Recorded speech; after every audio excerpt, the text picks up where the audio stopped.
Welcome to the Subjective Professor podcast, where we reject coercion and hypocrisy. This is episode 172, and we're going to talk about destructive stability and productive instability. Uh, I don't know. Maybe other people have said that, but I just sort of made that up when I was teaching. But anyway, last night there was the first day of the Democratic National Convention, and honestly, it's just a little bit too gross for me.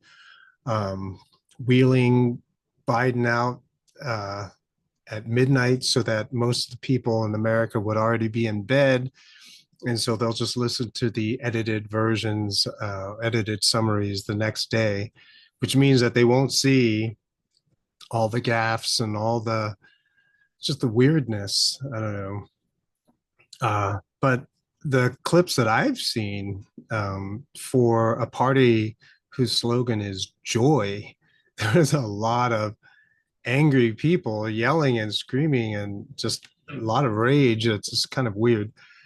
But I guess it's sort of like the way they use the word democracy, right? Where these words have, subjectively speaking, some pleasant vibes associated with them, but then they just use it for the most reprehensible, absolutely horrible, uh, ideas and behaviors. It's just kind of, it destroys those good vibes that you initially had with them. So Biden did have some zingers. The one that kind of sticks out is how he says, "We'll make illegal immigration stronger," and then people cheer for that. It's just very bizarre. He could have probably said anything and people would have cheered. Um, I don't know if they have drinking at these conventions or something, but I don't know. It just looked kind of. It's just a very odd kind of situation. But anyway, this would be an example. The Democratic National Convention would be an example of destructive stability, right? And you'll be like, what do you mean? What is stable about any of that? Well, the stability is in the Democratic political party, right? So they've been around for a while. They have a convention. They do all of these things. And so that's the stability portion of it, that there was a Democratic Party, there still is a Democratic Party, and the belief is that there will continue to be a Democratic Party. And so this desire to try to keep things the same is conservatism, right? Conservative impulse, trying to keep everything the same, prevent change. So you got the same people in power doing the same things or doubling down or upping the ante and the intensity of whatever it is that they're doing. And whatever change that they introduce is incremental, it's imperceptible for those people who are deep in it, sort of like using the word joy, but then always being angry, hateful, looking tired, and so to have a different association with the word joy. So you take something that's really nice and pleasant and you contaminate it with all of these other associations. And so this incrementalism is also part of this conservatism that I'm trying to talk about. Now, this stability, so called, to an outsider, it doesn't look like stability at all. But this is actually what conservatism does. It devolves into what we are seeing now in the political party system, not just in the Democratic Party, but also in the Republican Party, which is why you have terms such as RINO, RINO, Republican in name only. And you also see this phenomena of neoconservative, who are generally pro big government, pro war. The rot comes from the inside out and from the outside in. So, in this sort of destructive stability phenomena that we see, you got dinosaurs with dinosaur thinking, right? So, their ideas are old. It's tried and true corruption, and most people don't seem to catch on to it very quickly. You can blame the educational system, whatever. There's plenty of blame. There are plenty of sources and causes and reasons for what we are witnessing. So, just to put a little footnote here, of course, the real conservatives are the people in the deep state, the unelected bureaucratic body who stays in Washington year in and year out. And there are all the people involved, the secretaries, from the secretaries to, what is it? The people who write up all of the regulations, because you know that the politicians themselves are not writing the 600 page or 20,000 page law that they then don't read and then vote on in Congress. They're not the ones who are doing that writing. So all of the people who do the writing, to the secretaries, to all the people who work the copy machines, all those people are part of that deep state, from the bankers to the generals, right, to the secretaries, to the regulation writers, whatever. All of those people represent kind of the deep state. Obviously, there's a pecking order there. Some people are more influential, more powerful, but you get the idea. So the human tendency, and this is something that we have to realize, is that when we do it ourselves, we don't notice it because that's just part of the limitation of human thinking. But all of us generally tend to desire stability. I don't care how much you may claim to be someone who always embraces change. We all like some things to not change. And so, in those little areas of our life, we want as little change as possible. Um, so, for example, even our age, our health, we do a lot of things to try to maintain our youthful levels of energy, um, stamina, uh, memory, these kinds of things, recovery, all of these kinds of things. Even our memories, right? We dig up stories from the past, our that sense of nostalgia, right? Oh, this is what it was like in the old days. And so those memories, which I read somewhere once, that the human mind will even take the bad memories and sort of tidy them up, make them more sort of romanticized. So, hey, the bad days of not having any food, or the long days of work, you start remembering them in a more fond kind of attitude, like, oh, it was rough, but we had each other, so you change the memories. They're not as bad as they actually were when you were living through them, because change means work. It means adaptation. You have to adapt to whatever has been changed. You have to learn something new. And whenever that happens, there's stress, right? There's uncertainty, like how much will things change? What will happen to all of my plans? If I invested in this company, is it still going to be around tomorrow? I have this retirement plan. Is it going to work? People told me Social Security was going to be there for me. Is it even going to be worth anything? So you have all of these sort of questions that arise as a result of change, right? And so people don't like that kind of uncertainty, and so they try to preserve the familiar, the things that they like. And so there's a lot of um, unpredictability, uncertainty.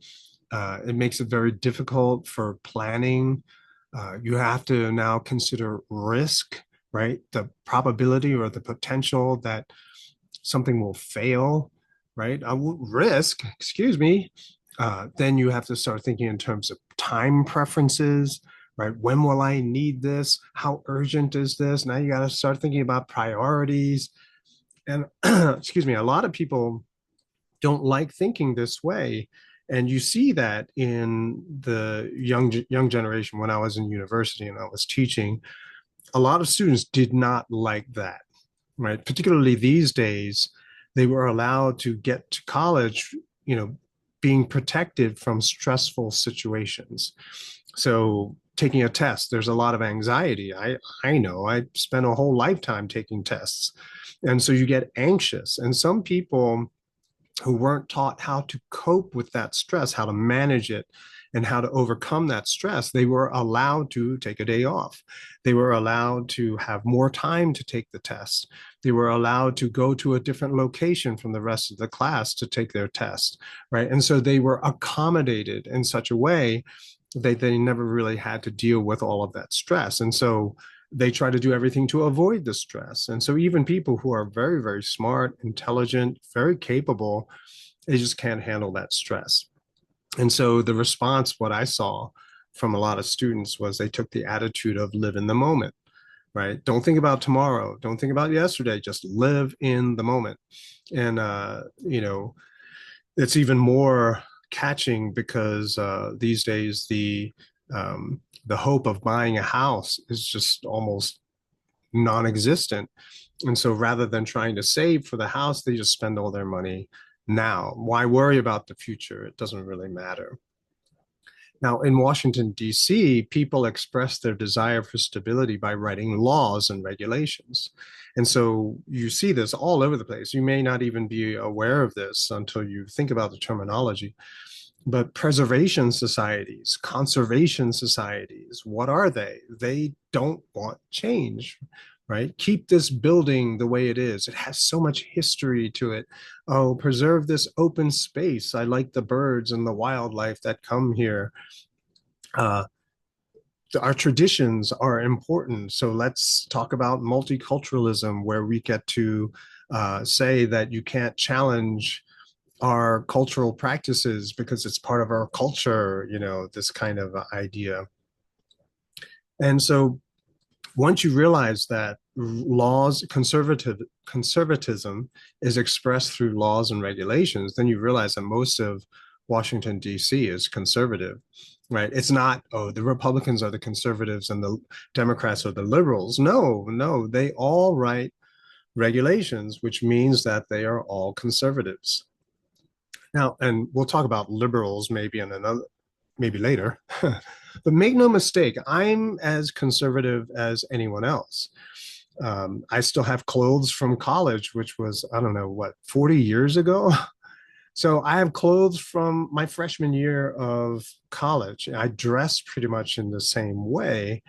So yeah, I'm kind of conservative in certain ways in my theology and my religion and my faith, extremely conservative.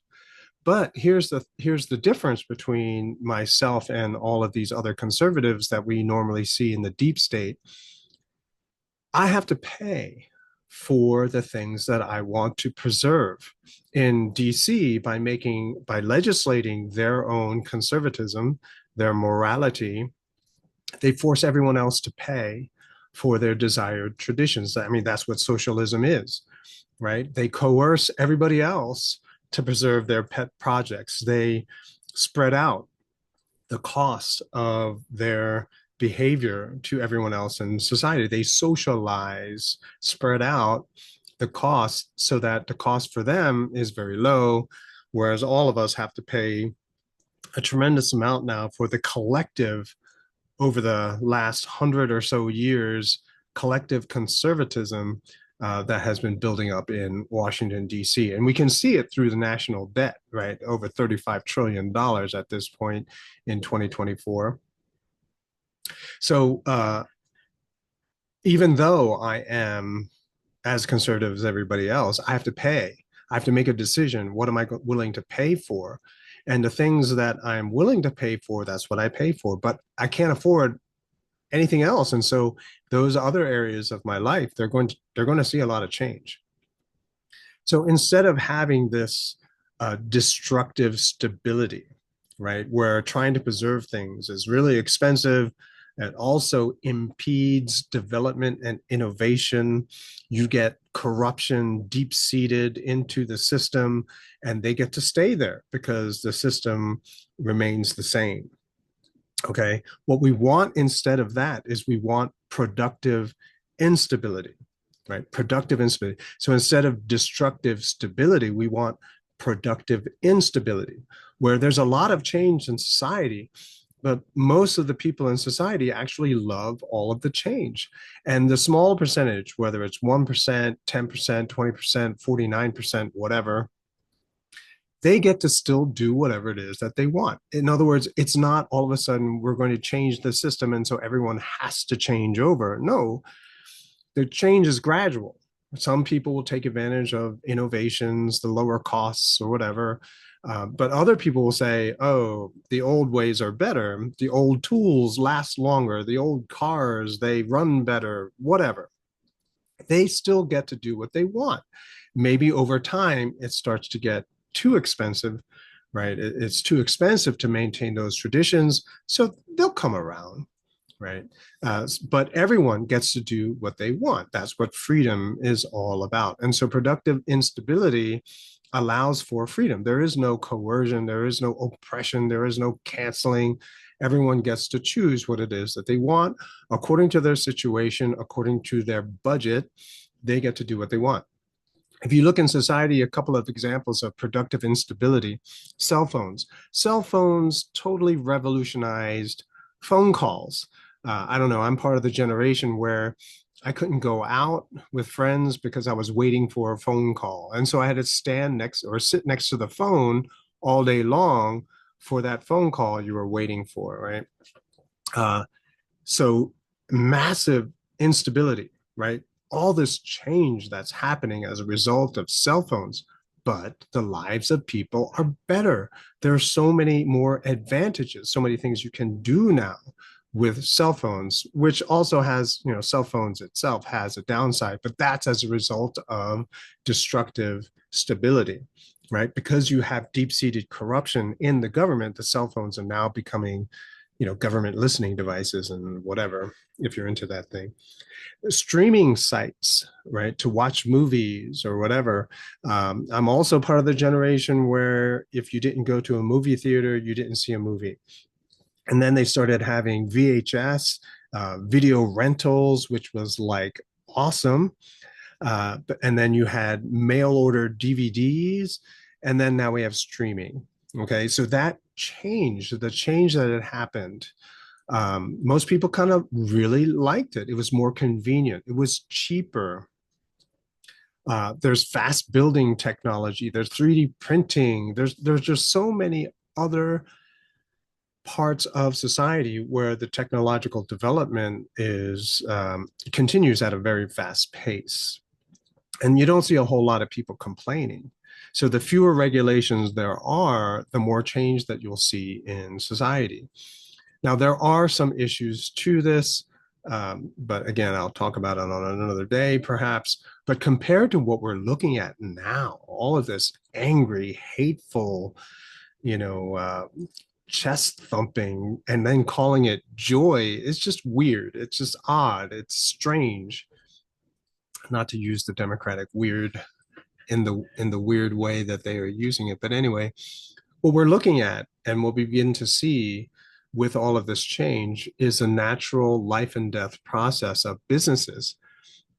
Now, you may be sad when a business closes, but you know, I am sure that you will be able to find a place that will still sell the things that you like. So even myself, certain hair products, right? They're no longer available, but if you go on eBay, someone still has crates of it, right? And so you can still get what you want for a little bit of a higher cost. Our AC unit, for another example, they no longer make the coolant that that allows you to use the machine. But there are people who saw this coming and they stored up, pounds, many pounds of the coolant, so that people like us, when we need it, we can hit them up, of course, for an increased cost. So anyway, this whole life and death pattern of businesses keeps things very, very.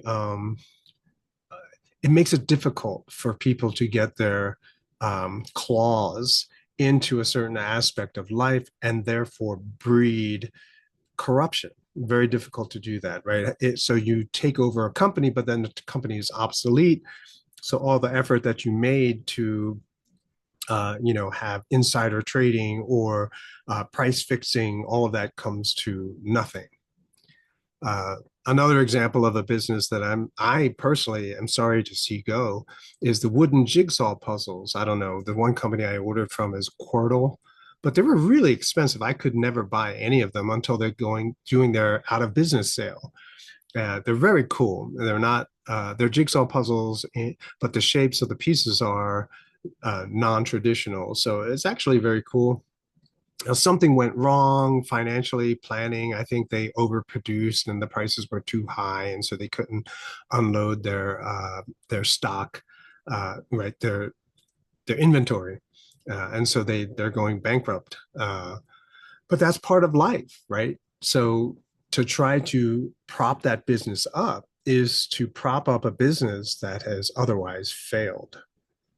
The advantages of productive instability, ideally speaking, as I just mentioned, it's very hard for corruption to last for any length of time. So, in the example of the wooden jigsaw puzzles, well, they were able to live large for a very long time. And don't get me wrong, these are very high quality puzzles. I bought a whole lot of them. Now that they're on clearance, they're a fraction of the original cost, and now I can afford them. But whoever was receiving all of this investment money to produce all of this inventory, yeah, that it can't last for very long, and so it's there and then it's gone. It seems also that it gets to fight against a lot of the education socialization that's happening in our schools, which sets people up to be in favor of regression, right? To go backwards in terms of technology and improvement, right? So instead of improving society, building, making food more available, making life more affordable, instead of doing that, we're doing everything in the opposite way. And that's a result of destructive stability, people trying to maintain things in a certain way, or even to go back to the old days, right? To instead of moving and to a more advanced society, go back to a largely agrarian society. That's the Marxist vision, right? Where everyone's a farmer. So with more freedom, changes don't explode in our faces, right? If all of us every day these choices are made available to us, and the changes become much more gradual, much more frequent, perhaps a little bit faster, but they don't explode in your face. So one day you're using a tube TV, and then all of a sudden you have to change over to streaming sites on digital TVs, things like that.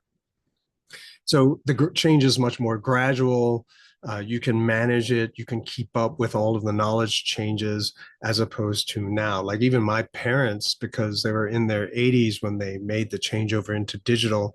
And so all of the TV stations that they heard over the airwaves were no longer there.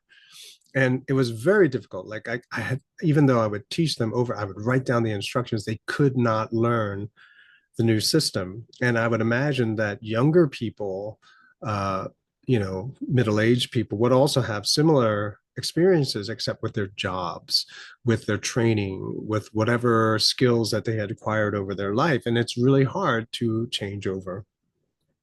And when the changes are more gradual and expected and constant, we'd have less conflict. There'd be less tension, and I like to think less war as well. So anyway, that's it for this episode. Destructive stability, bad. Productive instability, good.